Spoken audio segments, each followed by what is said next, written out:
Hello there. Somewhere in this pot, I have the key for a Mark III Ford Mondeo, and when I find it, we can have a good look at the car and take a test drive. Gotcha. Welcome to Car Spy TV.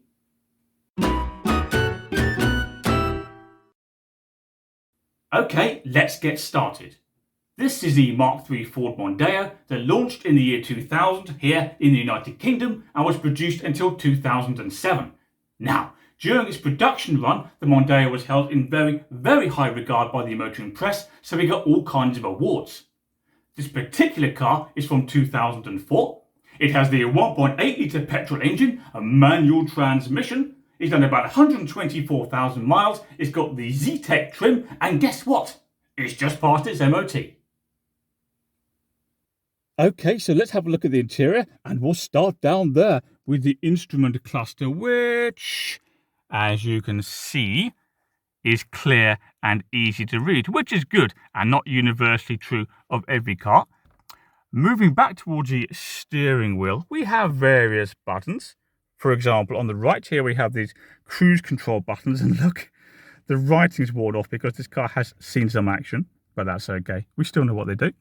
Moving behind the steering wheel on the right here, we have this wand. This controls your windscreen wipers. Over here on the left, now I may struggle to get the camera down there, but I'll do my best. There we go. Can you see that wand there at the end of my fingers? That one is the indicators. There's also an info button just on the end there. Moving even further down, those are the remote controls for the stereo. So you can turn it up and down, pick your favorite radio station and that sort of thing. Moving over here to the center of the dashboard, and well, this is all very pleasant. It looks elegant. I particularly like this oval clock here we have in the center with the black face. Left of that, we have the heated windscreen and the heated rear window.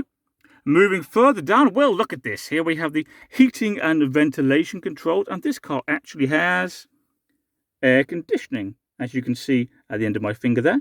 Moving even further down, we have the stereo system, which includes a CD player. Now, you'll like this. Have a look. Right down there at the end of my finger. Can you see that? Look what happens when I press it. Are you ready? 3, 2, 1. I like that. Isn't that good? So there's your cup holder, and I think we should test it just to be thorough. Oh, yep, that works absolutely fine. We have a little bit of storage there for your coins, gold bullion, whatever you got. This button here, that one opens the tailgate. Don't know if you heard that, but it's now open. Moving further back, this particular car has a 5-speed manual gearbox with a fairly conventional layout. So first gear is there, second is there, third, fourth, fifth is up there, and of course, last but by no means least, reverse is down there. We also have a traditional mechanical handbrake, as you would expect in a car of this age. That suits me just fine. Over here, under this little trap door, there's the ashtray, and that's where you can plug in your charger for your phone or your sat-nav, whatever you need. We have, well, look, another cup holder there, and a central armrest, which, of course, includes a little bit of storage, and in that case, we have some sweets, which look rather nice to me. Speaking of storage, we have an enormous glove box on this car. Let me show you. There we are. I'll put my hand in for scale. You can live in there. And there's, in fact, a little bit more storage over here. Let me show you. Get the camera down there just about. See this little door? There we go, look. Plenty of room for whatever you need. That door handle, by the way, that's straight from a Mark II Ford Focus. So quite familiar because we've got one of those Focuses in the family. 4 electric windows on the door. A little bit more storage. Up here, we have lighting, of course, and because we're feeling extra decadent, a sunglasses holder. So what we have is a spacious, intuitive, nicely laid out cabin. Okay, so we're sitting in the back of the car now, and once again, as in the front, things are pretty good here. I've got plenty of space. Have a look above my head, for example. Decent headroom. I'm about 5'10", 5'11". I've got decent legroom too. I'll show you.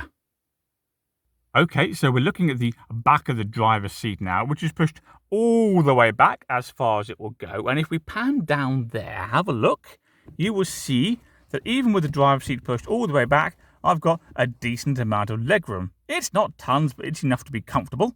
In contrast, I've moved the front passenger seat all the way forward as far as it will go, and there's loads of room down there in the floor well. I'll put my leg in there to give you some perspective. There you are. That's good. No problem at all there.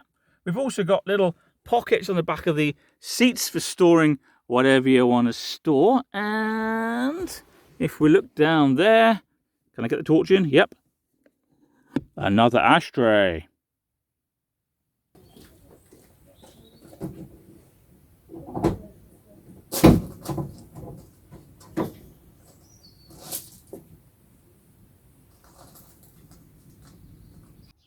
Okay, so this is the 1.8 litre 4-cylinder petrol engine that produces about 123 horsepower. And as you can see, when you want to replace the spark plugs, they're nice and easy to get to. They're just down there. They're not buried somewhere, unlike many cars.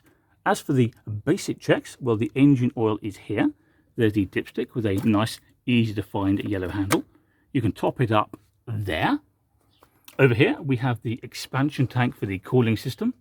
Moving further down there, that's where you top up the windscreen washer reservoir. And look, that one there is your power steering fluid reservoir. Moving this way, follow me, we have the brake fluid reservoir. This car takes .4, and if we move even further forward in the car, that is where the battery lives, under this plastic box, which I can't take off one-handed. There we go. So you can easily check your battery. And rather pleasingly, unlike every car of this age and class, the bonnet is held open with hydraulic pistons rather than a metal arm. That's good going. Oh yeah. Still like it. I'll never get bored of that. As for the boot, it's very spacious, as you can see, and there are one or two extra little features that make life easier. So over here on the near side, we have a strap for tying down whatever you want. This is actually a clip-free warning triangle, but that's missing. Now if we look over here, have a look, right the way over there, can you see that metal bar at the end of my finger? That's another tie-down point if you're carrying, say, a piece of furniture. There's another one just over there on the near side, and look at this. If we pull up the carpet, which is slightly stained, we can see that there is another tie-down point, but a different style. This one's a bar. That's replicated on the other side of the car as well. And if we have a look under the carpet even more, that's where you keep your spare wheel, and indeed there's more space for storage. So a good, practical, spacious boot. Oh, the only thing I noticed that needs fixing, look, that's a bit wobbly. Okay, so let's take this 2004 Mk3 Mondeo for a quick test drive. I have just noticed there's a very slight dead spot on the throttle. We're idling now, and if I press the throttle very gently, nothing happens until about now. It's very slight, but I've noticed it. Anyway, back in the day when this car was new, it was highly praised by motoring journalists of the day for its handling and ride, and quite right too. This particular car is nearly 18 years old and it's still fantastic to drive. The steering, it's beautifully weighted. It's heavy enough to give you some feel, but it's not so heavy that it's hard work. As for the 1.8 litre petrol engine, it's certainly quite punchy, accelerating now, picks up very nicely, except very low down the rev range where it could do with a little more torque. Now, as for the gearbox, this one does feel very slightly agricultural, but that could be wear and tear. As I said, this car is getting on a bit. Anyone coming? No. Good. But overall, I'm not being down on this car because it does drive very nicely indeed. You can chuck it through corners with confidence and it will stick, especially if you've got a decent set of tyres. So Ford did a really good job on this car. If I was being super critical, I'd say that the armrest is slightly in the way of the handbrake. But overall, if I had to drive this car every day, I'd be more than happy. Look at that, the gear stick's a bit wonky, so let's just straighten that up. Perfect. So how do we summarise this 2004 Mark III Ford Mondeo 1.8 Petrol Zetec Manual? Well, it's still got all the key strengths that made it such a good car back in the day. It still handles beautifully. In fact, it handles better than a lot of modern cars. It's got a spacious cabin. It's got a comfortable ride. There's a big boot. And okay, this particular model doesn't have a particularly high specification, but it's still got the basics of what you need. You still got your air con, your electric windows, and even one or two things you wouldn't expect for the money, such as a heated front windscreen. And here's the really good news. If you're lucky enough to find a decent example of one of these for sale, it's likely to cost you very little money, so you could get an absolute bargain. Now, before you go, don't forget to subscribe to Car Spy TV because, well, I've got all kinds of interesting content coming out for you. Can you also please do me a favour and click like on this video, and I, and maybe this Ford Mondeo, will see you next time. Farewell!